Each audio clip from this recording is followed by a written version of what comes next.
নমস্কার, কলকাতা টিভি ডিজিটালে আপনাদেরকে স্বাগত। আমি অরিত্র, আবারও নতুন কিছু খবর নিয়ে আপনাদের সামনে। মুম্বাইয়ের বান্দ্রা, সেখানে একজন ফ্রেঞ্চ কনসুলেট অর্থাৎ ফ্রান্সের যে দূতাবাস, সেই দূতাবাসে কাজ করেন বা সেখানে ঘুরতে এসেছিলেন সেই রকম এক 27 বছর বয়সী মহিলাকে মলেস্টেশনের অভিযোগ উঠল। কার বিরুদ্ধে অভিযোগ উঠল? মুম্বাইয়ের বিখ্যাত ধারাভিতে স্ক্র্যাপার এক ব্যক্তির বিরুদ্ধে। স্কুটি করে তিনি এসেছিলেন, এসে এই 27 বছর মহিলা যখন রাস্তা দিয়ে হেঁটে ফিরছিলেন তখন তাকে শ্লীলতাহানির অভিযোগ ওঠে এবং তারপরে মুম্বাই পুলিশ সুইফট অপারেশন অর্থাৎ একটা দুরন্ত অপারেশন চালায় এই ব্যক্তিটিকে ধরতে, যিনি মলেস্টেশন করেছিলেন বলে অভিযোগ। প্রায় 50 থেকে 60টির কাছাকাছি সিসিটিভি ফুটেজ পরীক্ষা করা হয় এবং তারপর অবশেষে গ্রেফতার করা হয় সেই ব্যক্তিকে। কি ডিটেলস আসছে মুম্বাই পুলিশ সূত্রে? যেটা মুম্বাই পুলিশ সূত্রে জানা যাচ্ছে যে 8ই নভেম্বর অর্থাৎ নভেম্বরের 8 তারিখে বান্দ্রা ওয়েস্ট এলাকা এবং পুলিশ সূত্রে জানা যাচ্ছে যা একজন মহিলা যিনি বাড়ি ফিরছিলেন সেই সময় স্কুটার করে একজন ব্যক্তি তিনি আসেন, আসার পরে তাকে বাজেভাবে টাচ করেন অর্থাৎ খারাপভাবে স্পর্শ করেন এবং তারপর তিনি স্কুটার নিয়ে চলে যান।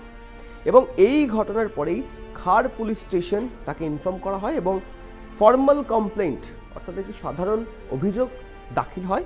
পরবর্তী ক্ষেত্রে পুলিশের তরফ থেকে প্রম্পট অ্যাকশন নেওয়া হয়, অর্থাৎ যথাযোগ্য যে ব্যবস্থা, আইনি ব্যবস্থা, সেই আইনি ব্যবস্থার পদক্ষেপ নেওয়া হয় এবং তারপরেই মূল ঘটনা ঘটে।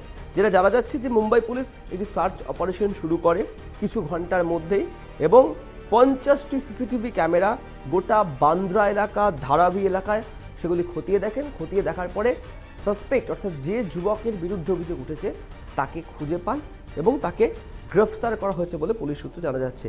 যেটা জানা যাচ্ছে যে শনিবার রাত্রে 24 ঘন্টার মধ্যে যখন অভিযোগ দায়ের হয়, তাই অভিযোগ দায়ের হওয়ার 24 ঘন্টার মধ্যে এই 25 বছরের old scrap dealer Sunil ওয়াঘেলা Dharavi তাকে কিন্তু গ্রেফতার করা হয়েছে এবং পাশাপাশি তার যে স্কুটার, সেই স্কুটারটিকে সিজ করা হয়েছে এই গোটা ঘটনার তদন্তের জন্য। যেটা পুলিশ সূত্রে খবর পাওয়া যাচ্ছে যে এই ধারাভি বস্তিতে দীর্ঘ কয়েক বছর আগে সুনীল ওয়াঘেলা তিনি সেখানে স্ক্র্যাপিংয়ের বিজনেস করতেন, ভাঙা গাড়ি হোক, ভাঙা জিনিসপত্র, সব স্ক্র্যাপের বিজনেস করতেন।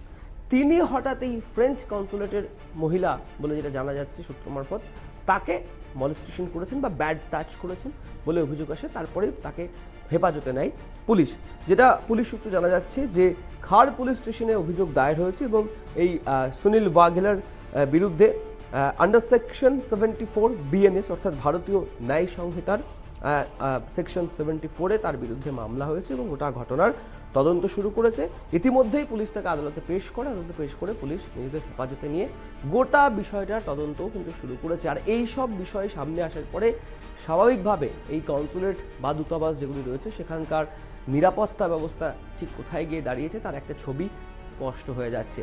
যারা এই বিষয়ে বিশেষজ্ঞ রয়েছেন বা বিশেষজ্ঞ মহলের একটা অংশ মনে করছেন যেহেতু বিভিন্ন দেশের দূতাবাস বা কনসুলেট রয়েছে সেই জায়গায় দাঁড়িয়ে থেকে সেখানকার নিরাপত্তা ব্যবস্থা আরও কঠোর করা দরকার, নজরদারি চালানো দরকার এবং প্রয়োজন হলে অতিরিক্ত পুলিশ মোতায়েন করে পেট্রোলিং করারও প্রয়োজনীয়তা রয়েছে বলে মনে করছেন বিশেষজ্ঞ মহল।